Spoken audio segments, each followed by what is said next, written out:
Thank you very much for giving me an opportunity to give a talk.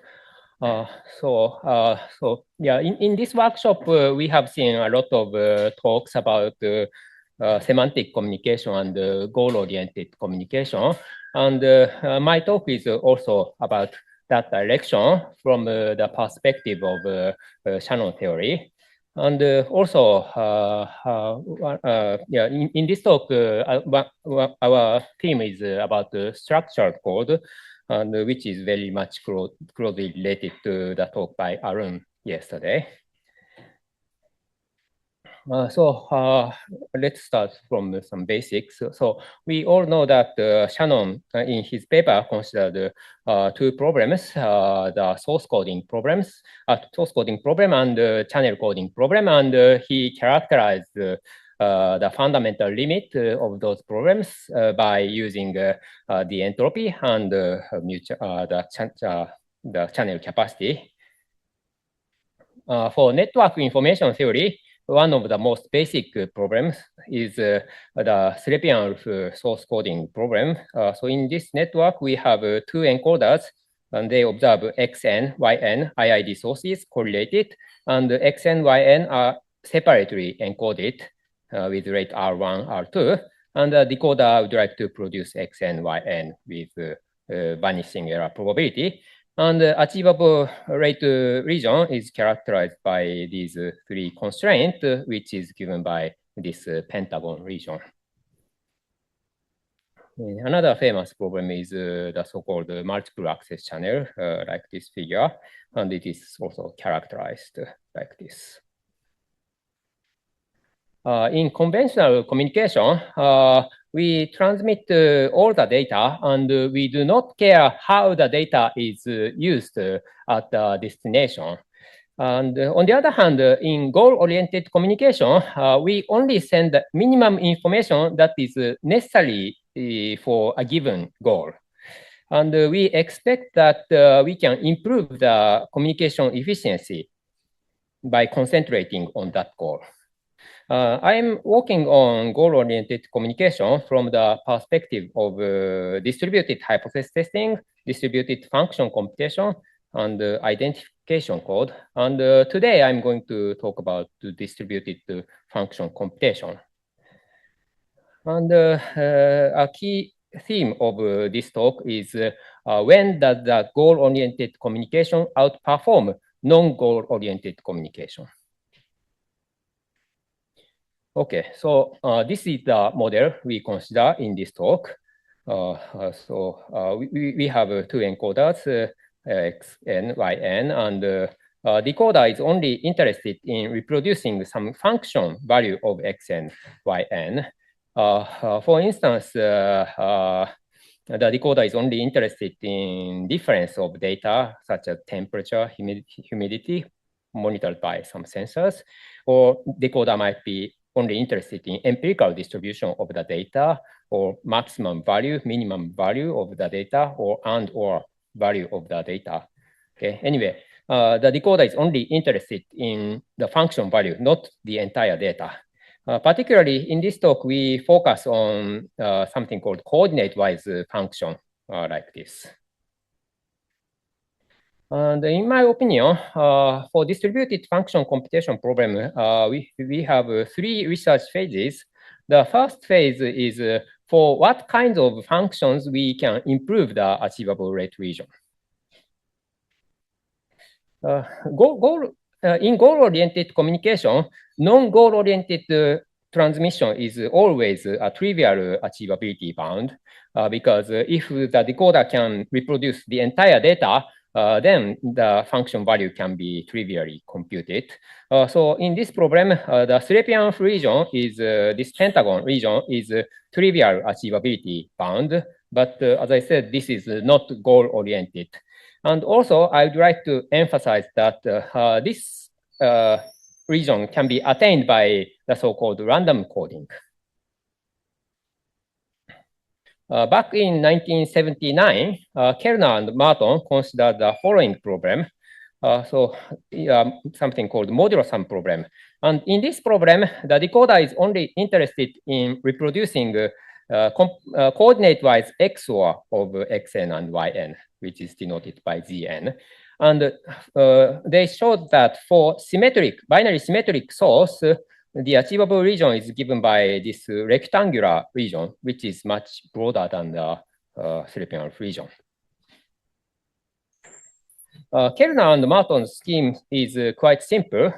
So first, we compress xn and yn by applying a common linear matrix M, and encoders send parity sequences generated by the matrix M. And the key observation is that this application of linear matrix and taking modulo sum are commutative. So decoder can compute modulo sum of parity sequences, and then the decoder can obtain parity sequence of Zn. And if the rates are sufficiently larger than the entropy of Z, then the decoder can reproduce Zn from this parity sequence. So this is their coding scheme. And I'd like to emphasize that this coding scheme is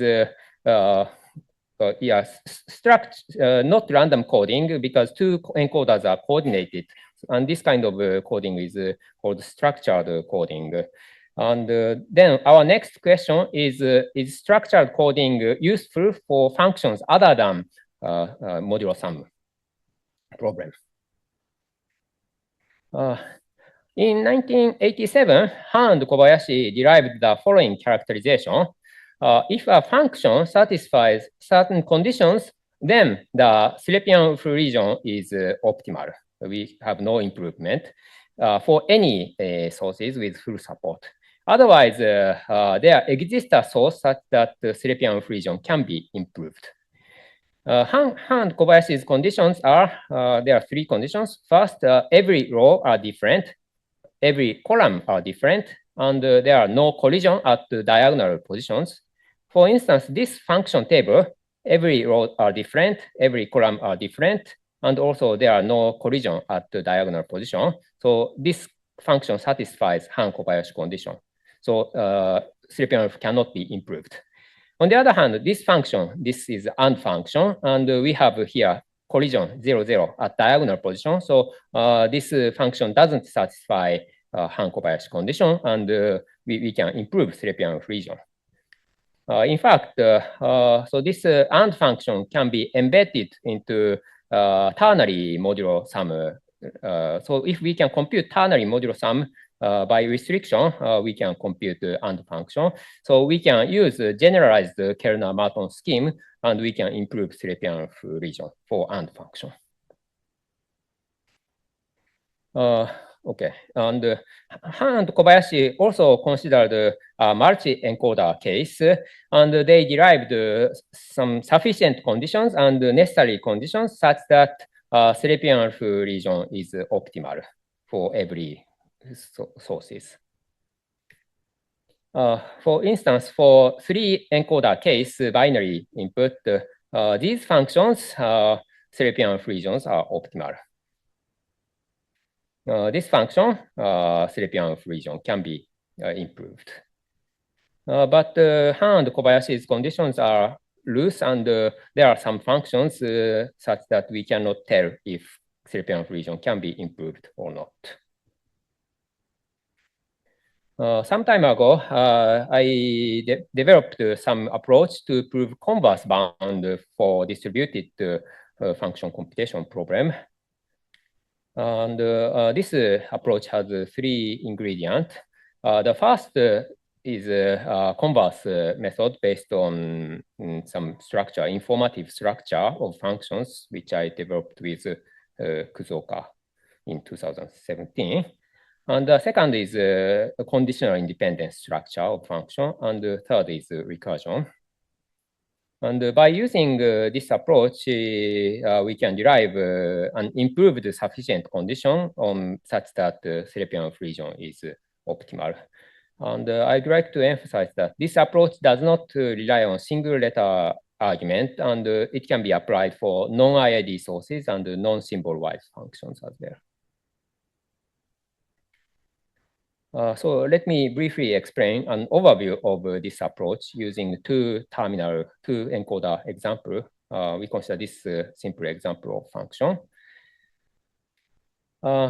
So first step is if one of sources, say x2, is fully available at decoder, full site information case, in that case, by using the fact that every row are different, we can show that the source x1 is inevitably conveyed to the decoder, and we can conclude that the Selepian rate is optimal.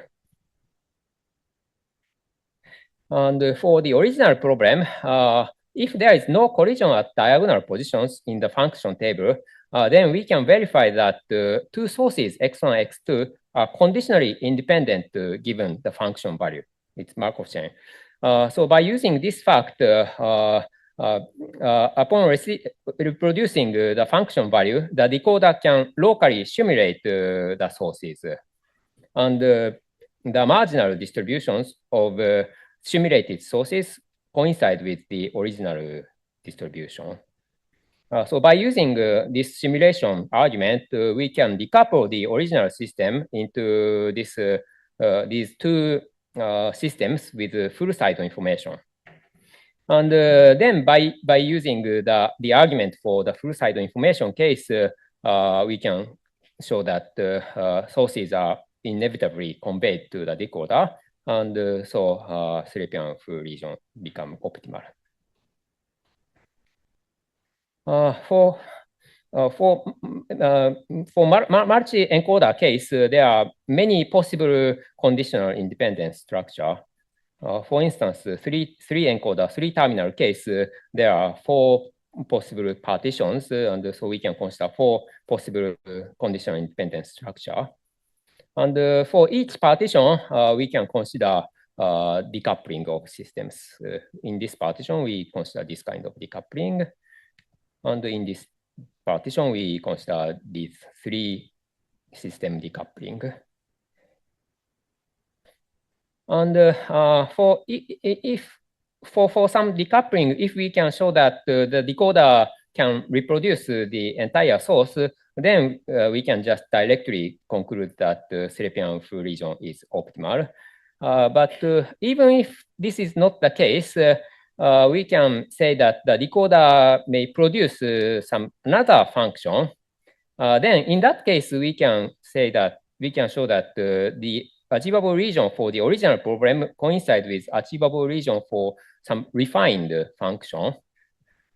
And by repeating this refinement argument recursively, we might reach Selepian region.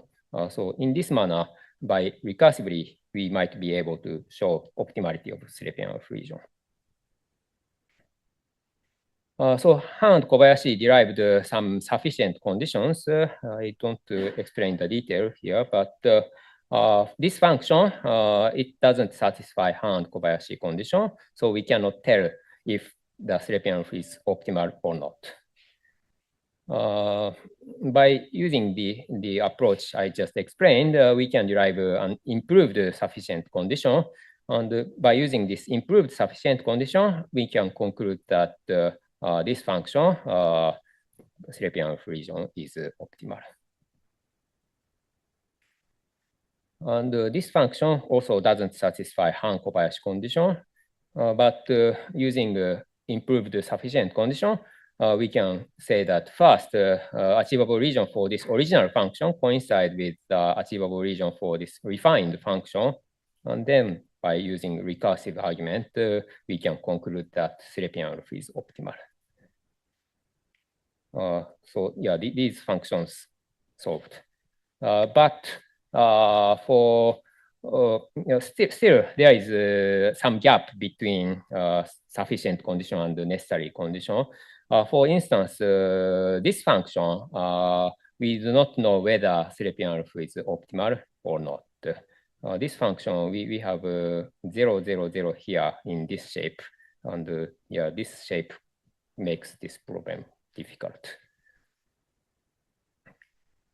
Okay, so back to 3 research phases. So first research question, two-terminal case, it is completely solved, but multi-encoder case, it is partially solved, not solved completely.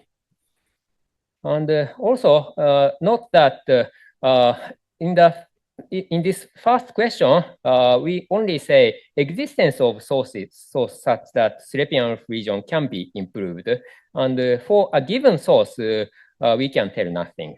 Okay. So the second phase research question is for what kind of sources we can improve the achievable rate region. So this is second question. So as I said, for modulo sum problem, Kellner-Martin showed that this rectangular region is achievable, which is much broader than the Selepian region. But for asymmetric source, Kellner-Martin scheme may not always be good. For instance, in some case, this Kellner-Martin achievable region is smaller than Selepian region. So we are interested in when this for what kind of sources we can improve Selepian region. There is some sufficient condition on optimality of Selepian coding. So if this inequality is satisfied, then it is known that Selepian region is optimal. And yeah, this result has been extended for more general modulo sum problem by Nail Wang also. And yeah, this inequality looks a bit strange at first, but this inequality implies stochastic degradedness. So if this inequality is satisfied, we can verify that conditional distribution of y given x is a degraded version of conditional distribution of z given x, or x given y is degraded version of z given y. Okay. So it's and this degradedness is kind of related to conditional independence I mentioned earlier. So this condition is quite natural. And also for modulo sum problem, Arswede and Han proposed another scheme, and they showed this region is achievable. And so Arswede-Han's scheme is a hybrid use of random coding, quantized binning, and structured coding, Kellner-Martin structured coding. And Arswede-Han region is strictly broader than the union of Selepian region and Kellner-Martin region. But for the sum rate, R1 plus R2, it has been conjectured and verified numerically that sum rate cannot be better than minimum of this and this. So this is minimum rate by Kellner-Martin scheme, and this is minimum rate achieved by Selepian. So regarding the sum rate, Arswede-Han cannot be better than Kellner-Martin or Selepian. And we can consider a multilateral version of Arswede-Han scheme, which is like this. We just replace x, x, y, u, v to emulators. And somewhat surprisingly, with my student, we found out that if we choose auxiliary random variable u and v to be XOR of adjacent symbols, then this multiletter Arswede-Han scheme strictly improves on the Selepian region and the Kellner-Martin region for certain ranges of parameters. So yeah, we did some numerical experiment. So let's parameterize the source by two parameters A, B, like this. And in this figure, horizontal axis is parameter A, and the vertical axis is parameter B. And this black region, we already know that Selepian is optimal from the result I explained earlier. And this gray region, Kellner-Martin is best, but we do not know optimality. And also these colored region, we did this experiment for M letter R-squared Han scheme for M equal 2 to 64. And by using M letter R-squared Han, M letter R-squared Han scheme is the best for these colored region. And yeah, we still have white regions, which we do not know which one is best. But it is expected that as we increase the size M, then we can color all these regions. And yes, so based on this numerical experiment, I have been trying to prove this condition is if and only if for a few years. And finally, recently, one of my students succeeded proving this. So Selepian region is optimal if and only if this inequality holds. And okay, yes. So we now have some analytical proof that multilateral R-squared Han scheme we proposed strictly improves on the Selepian region if this inequality holds. Okay, so for the second research question, modulo sum problem is solved. And for other functions, I'm quite optimistic now, and maybe it can be solved in near future, I believe. And then the third phase research question is how much improvement we can get. And this is a very, very difficult problem. And we only know little. For instance, the optimality of Kellner-Martin for some cases is known, including the symmetric case. But other than that, nothing is known. And it is a very much challenging problem. And I'm now interested in this phase problem. Okay, so for goal-oriented communication, we know that naive random coding is not good, and we need to consider structured coding. However, it is difficult to develop a clean theory for structured coding. Today, I didn't have time to mention some other work about structured coding, but there are some work on structured coding for channel coding by these guys, especially Sandeep Pradhan and Arun and Shirani. They are expert on structured coding, and they have very nice monograph about structured coding. And also, as we saw in this talk, such as multiletter R-squared Han scheme, for certain problems in information theory, multiletter characterization improves on single letter characterization. So multiletter characterization might be unavoidable for certain problem. For instance, for other problems such as interference channel, multiletter Han Kobayashi region strictly improves on single letter Han Kobayashi region. And also in quantum setting, its multiletter improvement is quite common. But it is not enough to say that certain characterization is not additive. Because there might be an alternative single letter characterization. So in order to argue that the multi-letter characterization is unavoidable, yeah, we need to have some definition of single letter characterization. That is yeah, what I am now interested in. Okay, thank you very much. Thank you for the wonderful talk. Do we have any questions?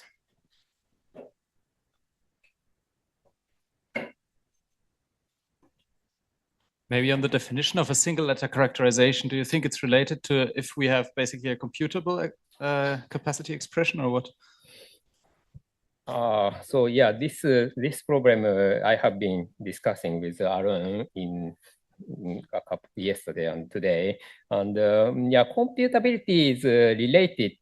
In my opinion, computability is related. So if we have a single letter characterization, it is computable. But maybe computable doesn't imply single letter characterization. That is, it depends on what is your definition of single letter characterization. But my opinion is computability doesn't imply single letter characterization. For instance, if you have a two letter characterization, still computable, but I think that two letter is not single letter. But some people might say it's still single letter. Okay. And why would we want a single letter characterization if we can have a computable non-single letter characterization? Why we want to have why is yeah, I want to understand this multi-letter characterization is really different from single letter characterization or not. Yes. Do we have Yeah, but in order to say it's different from single letter characterization, we need to have specify what is single letter characterization. Yeah, it depends on how we define single letter characterization, of course. Yes. You were able to show this Alswede-Hahn, the UI plus UI plus 1 as you took that as an as just an instance, or how did you get that? Because that seems very complicated. This one? Yes. This choice of auxiliary? Yeah. Was this motivated by some intuition, or because you're looking now at a multi-letter region and you're able to pin down some interesting distribution for which you're able to show that it does better, improves upon, right? Yes. That must have been very difficult to search. I mean, how did you do this? Yeah, so we found just by luck, but we tried this XOR because XOR is a very common common choice of auxiliary that improves on single letter. For instance,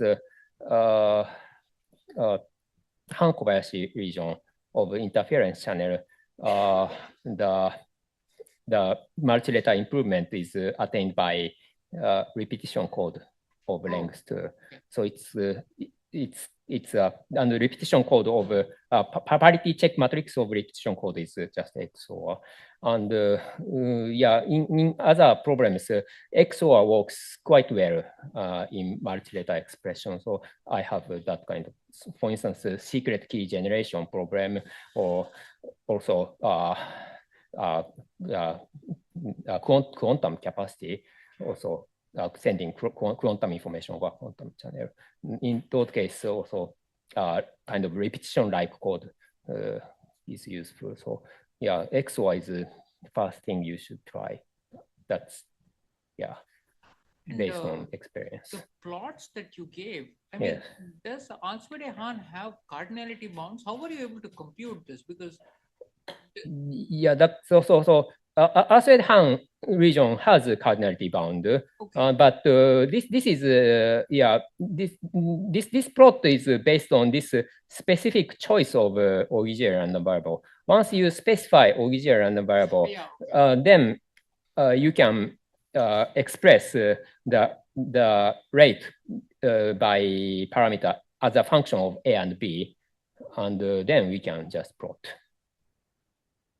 And Alswede-Hahn, if I remember right, Alswede-Hahn do say that the sum rate cannot be improved, right? In their Alswede-Hahn doesn't say that, but yeah, these guys from Iran, the group in Iran, they say they conjecture the sum rate of Alswede-Hahn cannot be better than this.